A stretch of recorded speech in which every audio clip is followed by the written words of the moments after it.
Interpol is an international police body which is there to help national police forces cooperate with each other. One of its key tools is the Red Notice, which is like a wanted poster that's circulated electronically throughout the world via Interpol's networks. But they also come with their own direct human impact, and this is illustrated by the case of Rachel Baines. Yeah, I just was working as cabin crew for like almost 8 years. It was like the only career I've ever really had. Just getting to see the world and, you know, meeting new people all the time and just like travelling basically. It was just something I really loved doing.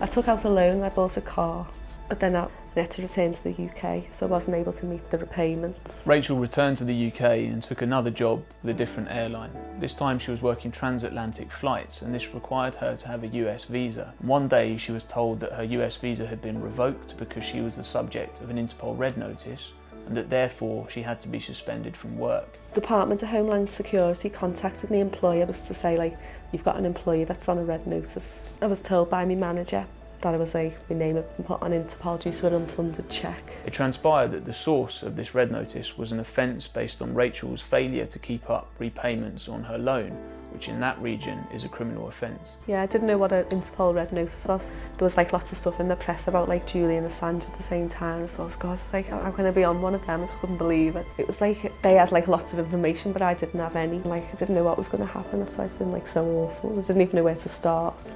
Rachel came to Fair Trials International explaining that she was the subject of an Interpol Red Notice and that she didn't know what to do to put things right. Fair Trials International wrote to the Commission for the Control of Interpol's Files asking what Interpol's interest in her was, and we explained that she needed an urgent answer because she was at risk of losing her job. In the meantime, Rachel tried to fix the problem by repaying the loan, which was the source of the Red Notice. I was left like with no information other than that I was like on a Red Notice. They were just saying you need to just get your US visa reinstated and get off Interpol.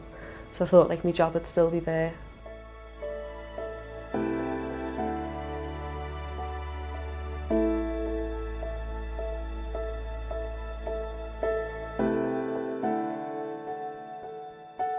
It went on for 5 months then after that, and then it was finally dismissed, and I was just like devastated by it. Like, I thought things couldn't get any worse, and then they did.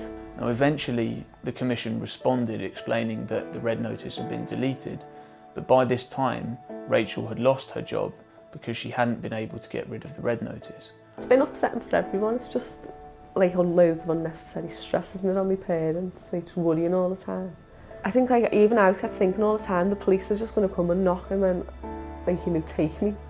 Rachel's case underlines the drastic human impact that a Red Notice can have on a person's life. It also underlines the need for there to be a speedy, efficient remedy so that someone in that position can quickly obtain a solution. I started working as like cabin crew when I was 21. I loved it. It was like my dream job. It was just like something I always wanted to do from when I was little. So I thought it was going to be my career for like a lot longer than what it seems to have turned out to be.